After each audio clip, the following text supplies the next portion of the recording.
¿Qué podemos esperar del próximo gobierno encabezado por Claudia Sheinbaum en materia religiosa? ¿Cuál será su relación con las iglesias?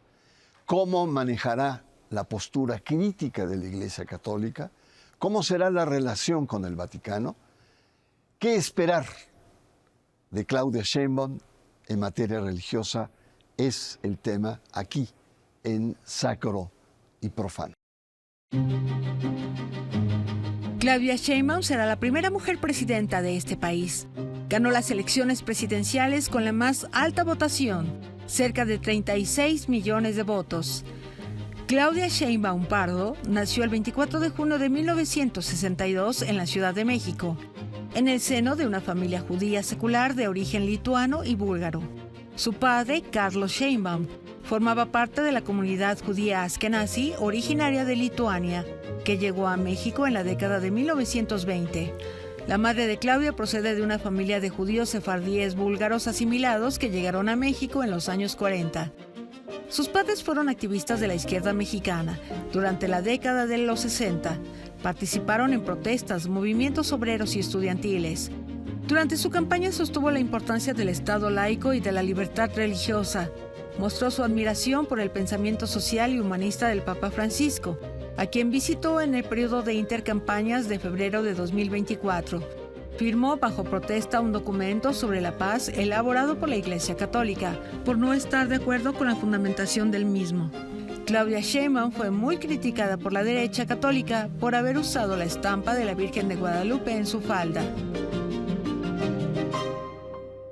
Muy buenas noches. A unas semanas de que Claudia Sheinbaum asuma la presidencia de la República, surgen muchas interrogantes sobre la orientación de su gobierno. Pero en este espacio iniciamos, digamos, una saga para preguntarnos sobre las expectativas del próximo gobierno en materia religiosa. Por ello, en este saque, agradezco la presencia de la muy querida doctora en Historia, Mónica Uribe, quien se encuentra en Estados Unidos en este momento, y quisiéramos preguntarle de entrada, Mónica, ¿quién es, para empezar, Claudia Sheinbaum? Pues antes que nada, Bernardo, muchísimas gracias por la invitación. Y bueno, creo que es un tema muy interesante porque se trata de la primera presidenta de México y es una persona que no pertenece a la gran mayoría de creyentes del país. Ella pertenece a una comunidad pequeña, la comunidad judía. Por el otro lado es agnóstica. Entonces eso quiere decir que no es creyente. Entonces, minoría de las minorías en materia religiosa. Definitivamente pertenece a esos 10 millones de mexicanos no creyentes. Entonces, bueno, el tema es muy, muy interesante porque ha dado algunas señales de su lejanía con respecto a estos temas, históricamente hablando, y justo en este contexto electoral, las iglesias, pero particularmente la Iglesia Católica, se pronunció muy en su contra, no tanto como ella como persona, sino finalmente la Iglesia Católica pues estuvo más cercana a la oposición. Y es la primera vez, históricamente hablando, que no que la Iglesia esté en la oposición, la Iglesia Católica generalmente ha estado en la oposición, sino que ha sido tan abierta la participación política de la Iglesia Católica, cuestionando claro que también ha sido víctima, al régimen actual. Entonces, bueno, se espera algo completamente distinto, incluso completamente distinto con respecto al presidente López Obrador. O sea, creo que ya vamos a pasar de este discurso parareligioso a un discurso laicista secularista. No veo que ella retome este aspecto preciso del presidente López Obrador. Entonces, si entiendo bien, Mónica, la próxima presidenta tendrá una actitud, podemos decir, indiferente o lejana o poco sensible a los temas religiosos que van surgiendo del país, en el entendido que en México como muchas partes de América Latina, el tema religioso está vinculado estrechamente al tema político. Pues en este caso yo siento que Claudia Sheinbaum, bueno, primero no es cientista social, entonces la cuestión de lo religioso debe parecerle muy lejano incluso desde el punto de vista del análisis político. Es una mujer pragmática y lo hemos visto que durante la campaña no tocó ciertos temas y ahora que ya es una presidenta electa virtual, pues finalmente ha dado muestras de su cercanía con la agenda LGTB, de la agenda feminista, con cuestiones de género, que no mostró en la campaña, cosas que sabemos que no son cercanas al corazón del presidente López Obrador. Eso es cierto. Ahora, creo que como jefa de Estado y jefa de gobierno, pues va a tener que tratar los temas religiosos sin que ello le signifique un profundo entendimiento de los asuntos. Creo que va a delegar estas funciones y va a cumplir con lo estrictamente necesario y lo más formal. O sea, si en algún momento tiene que pasar por Roma, pues va a ir al Vaticano otra vez. Si en algún momento tiene una visita, no creo que sea una visita papal, pero sí la visita, no sé, del cardenal Parolin, pues lo va a recibir. Ya lo recibió en alguna ocasión. Entonces creo que se va a ceñir a lo estrictamente necesario. No se va a meter en profundidad y va a tratar de mantener una relación distante y lo fluida que sea necesario. No veo que tenga un interés particular en algún grupo, incluso con su propia comunidad de origen, en términos religiosos. En términos, bueno, de pertenencia es otra cosa. Muy bien, Entonces, gracias bueno, Mónica por esta primera entrada. Yo te propongo que vamos a bajar el balón y desmenuzar Iglesia Católica, protestantes, comunidad judía en el próximo segmento. Nuestro tema, ¿qué esperar de Claudia Sheinbaum en materia religiosa? Vamos a una pausa y usted está en Sacro y Profano.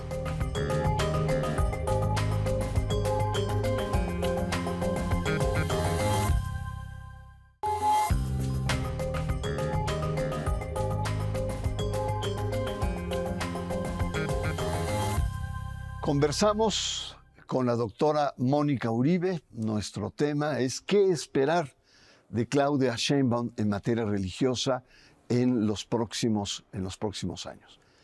Te comentaba que habría que ver un poco más en detalle y vamos a ver un tema delicado. Tú decías, y es una realidad, la Iglesia Católica abiertamente enfrenta al gobierno de López Obrador y en su diagnóstico, su análisis, sus documentos, está cercana a las posturas de la oposición. Esto sin duda marca una distancia que no sé si se va a seguir dando con Claudia presidenta. Entonces me gustaría tu opinión sobre la relación entre la próxima presidenta de la República y la Iglesia Católica, que al parecer está en modo rebelde.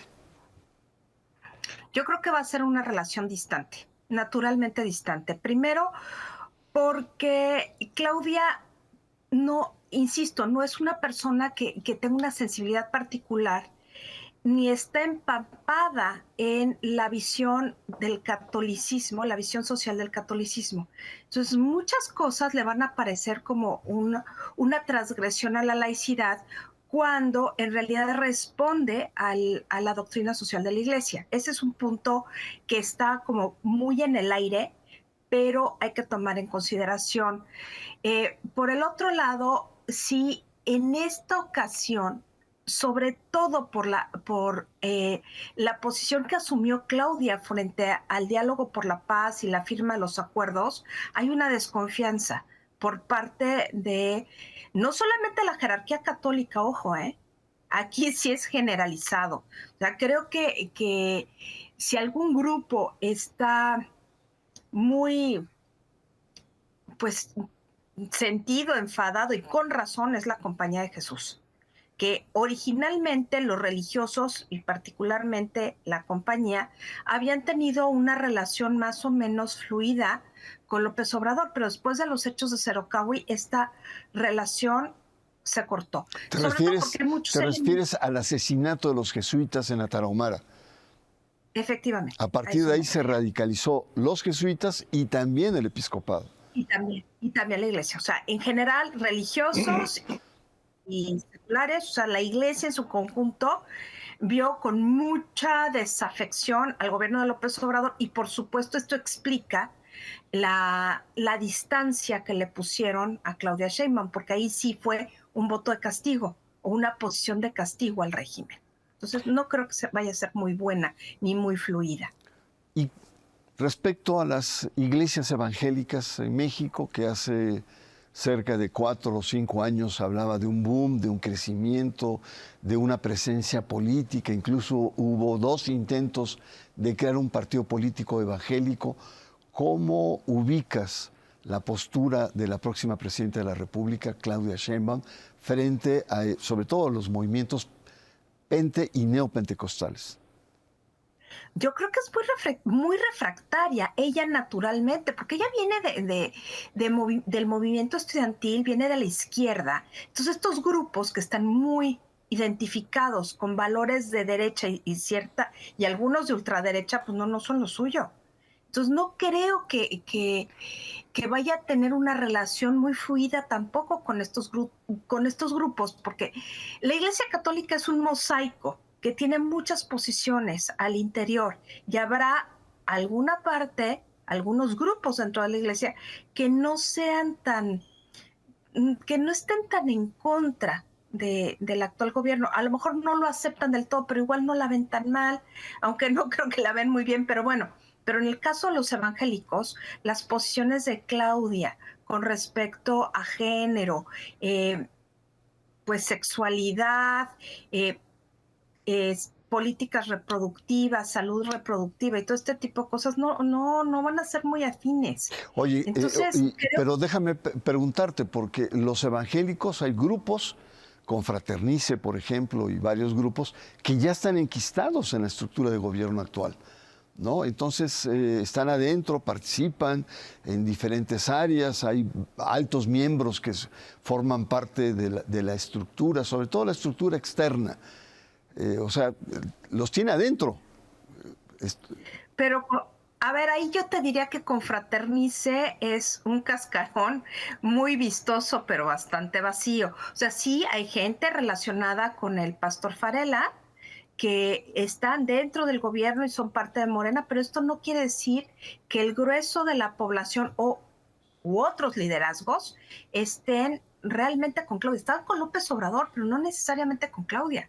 Yeah. ¿Por qué? Porque Claudia es mujer, porque es parte de una minoría que tradicionalmente ha sido mal vista desde el cristianismo. Ojo, también este es el punto. Interesante. Entonces, yo no creo que vaya a tener una buena relación con evangélicos, ni buena ni mala. Pasemos a otro segmento religioso del país, y son los orígenes de la propia Claudia, que es la comunidad judía. ¿Cómo imaginas la relación de Claudia con la comunidad judía, siendo agnóstica y en teoría un tanto alejada de ella?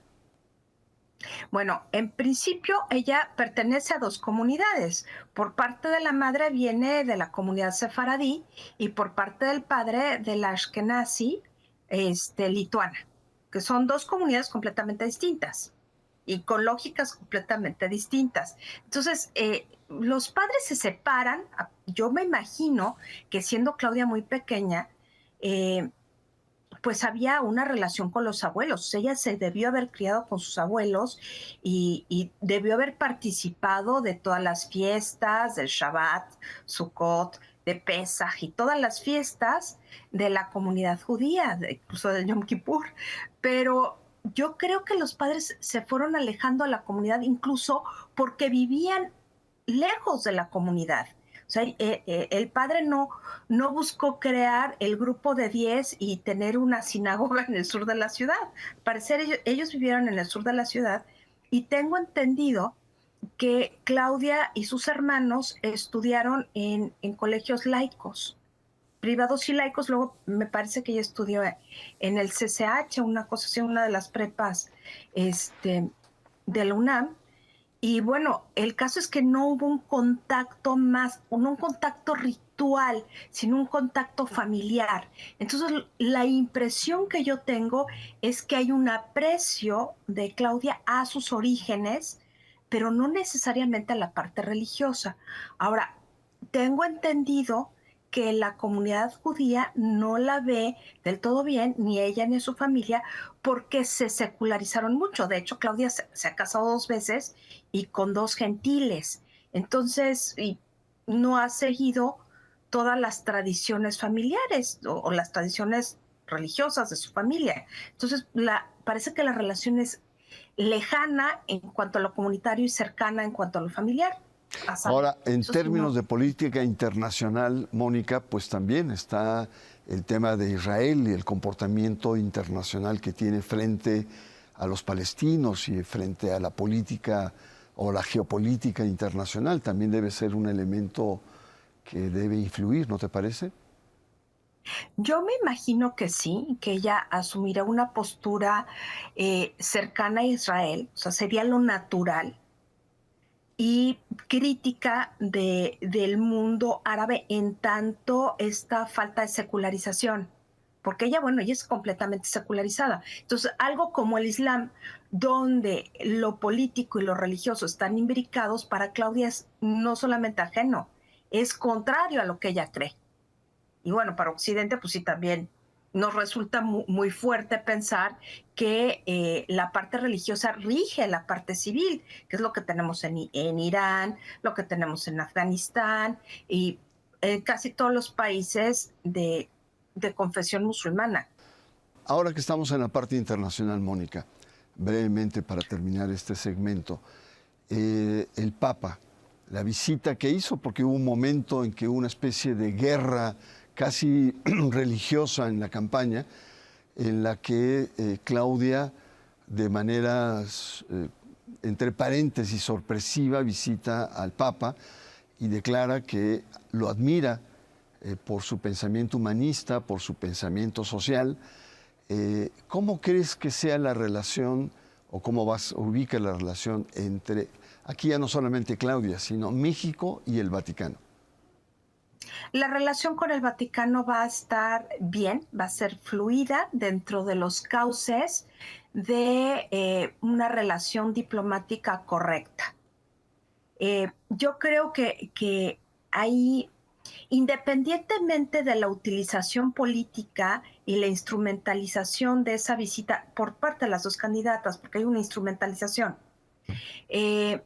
creo que por parte de Xochitl en su momento fue algo entre instrumentalización y pues sí sentido, porque ella sí se vive y se admite como católica, vive su fe. Para Claudia fue una cuestión de política internacional y se va a quedar en ese ámbito. Para Claudia el Papa sí es un líder religioso, cosa que no es lo que más le parece interesante, sino el peso en la diplomacia internacional de la Santa Sede y el papel del pontífice de la Iglesia Católica como líder internacional. Es lo que a Claudia le interesa y ahí va a tratar de mantener una buena relación. ¿Por qué? Porque es parte de la lógica de la diplomacia que debe regir en cualquier Estado nacional. Sí, a mí me pareció muy interesante la jugada, no tanto de Claudia, de emparejar los cartones en términos de visita, sino del Vaticano. Tiene una diplomacia de más de 2000 años. Y haber dejado solo la visita de Xochitl habría sido un mensaje en el cual pues, el Vaticano, la Iglesia Católica, hubiera quedado muy, digamos, exhibida. Por lo tanto, yo creo que más bien fue el Vaticano quien propició esta irrupción, digamos, de Claudia. Pero, en fin, ese es un tema que sería muy interesante, pero la sabiduría política y diplomática del Vaticano se evidenció en esta visita sorpresiva. Vamos a una pausa, ¿te parece? Y vamos a entrar finalmente en temas también muy candentes que ya se han empezado a esbozar. Les recuerdo que estamos conversando sobre qué esperar de Claudia Sheinbaum en materia religiosa, la próxima presidenta. Vamos a una pausa. Yo le recuerdo que usted está en Sacro y Profano.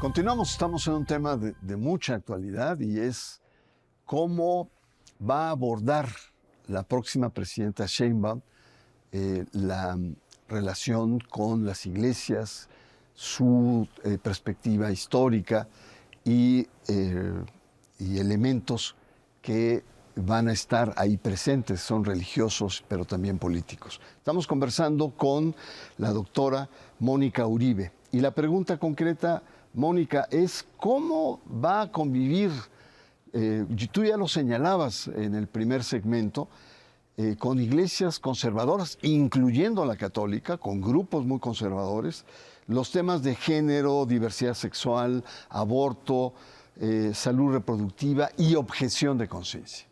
Vaya agenda.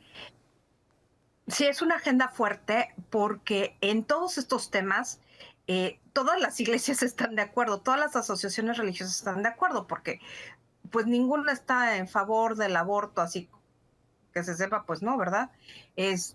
Tampoco están en favor, algunas son más abiertas, pero en general sí, en México en particular, las iglesias pues están en favor de la familia tradicional, pocas son, por ejemplo, la iglesia anglicana, que es más abierta en cuestiones de familias homoparentales y ese tipo de cosas, ¿no? Entonces yo creo que Claudia va a plantear una agenda moderna. La objeción de conciencia ni siquiera creo que sea tema para ella por el momento. A lo mejor la agenda se lo impone, pero en este momento la objeción de conciencia no entra mucho en su esquema. Pero sí creo que va a haber conflicto y va a seguir siendo exactamente lo mismo. O sea, es una visión mucho más moderna la de Claudia con relación a las iglesias en cuanto a salud reproductiva, en cuanto a temas de género. Objeción de conciencia no va a entrar y va a generar conflicto y va a ser como un frente, va a ser una nota de y la libertad religiosa, la libertad de conciencia y va a ser como un bombardeo por parte de las iglesias muy cotidiano y ella no va a cambiar su posición.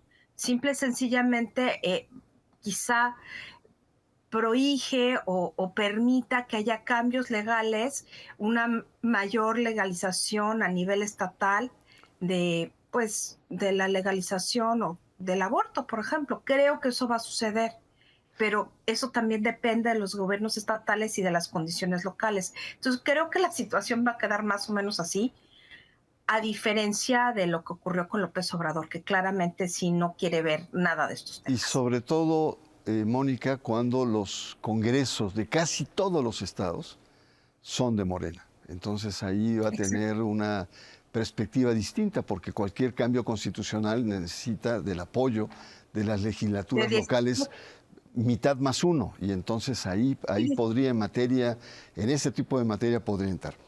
Finalmente, Claudia, perdón, ya es que ya tenemos a Claudia metida entre ceja y oreja. Mónica Uribe, doctora, la última pregunta. El tema del tipo de laicidad que concibe o que va a manejar, ahora sí, Claudia Sheinbaum. Va a ser una laicidad secularizada. No tiene mucho interés en temas de cooperación, o sea, va a hacer lo que sea estrictamente necesario para mantener una relación iglesia-estado fluida, sin conflicto, pero tampoco es que vaya a estar muy pendiente del tema. Lo va a dejar, pues no sé, no sabemos quién va a ser el secretario o secretaria de Gobernación y por supuesto quién vaya a tomar la subsecretaría que ve el tema religioso, que a lo mejor pueden hacer una nueva subsecretaría de Asuntos Religiosos, como existió en algún momento, tú te acordarás de ello. Pero creo que no es un tema cercano a su corazón, es un tema que quizá, lo más seguro es que delegue, que quizá le dedique poco tiempo, salvo en la parte internacional. La parte internacional ella va a tratar de quedar bien, sobre todo con la Santa Sede, pero no creo que le vaya a dar así como gran relevancia a menos de que haya conflicto. Y si hay conflicto, me imagino que va a haber mano dura, que va a ser más, no te voy a decir que más o menos permisiva, pero sí va a ser más, digamos que contestataria, por lo menos con los señalamientos que pueda hacer la Iglesia Católica. Ahí sí creo que puede haber un conflicto más abierto, dependiendo de la coyuntura y claro, de aquello que no sabemos qué va a pasar, ¿no? Todo dependerá de lo que surja en el camino. Muy bien, Creo que por ahí va. pues Mónica, agradezco mucho tu presencia y bueno, feliz estancia allá en San Diego, te agradezco mucho. Muchísimas gracias. Yo creo que lo que nos queda ahí el tema de la concepción de la laicidad en México. Hay un laicismo histórico mexicano con rasgos jacobinos que no quiere saber nada con la participación e inhibe toda participación política de la Iglesia. Y otra más actual, más moderna, podemos ir hasta más liberal, que plantea no ser tan radical. Finalmente son derechos, libertades que tocan los derechos humanos y por lo tanto hay que ser más abiertos, más tolerantes con las iglesias y en particular con la Iglesia Católica. Sin embargo, a pesar de que suena muy bonito y muy bien, pues está el camino de la ultraderecha, que también ahí, que con Xóchitl Gálvez estuvo coqueteando permanentemente y es algo que por lo menos a mí me pone los cabellos de punta, la ultraderecha. Entonces, ¿hasta dónde podemos entrar en estas dos concepciones de laicidad? Por lo pronto, yo agradezco mucho su presencia. Soy Bernardo Barranco y le espero la próxima semana aquí, en Sacro y Profano.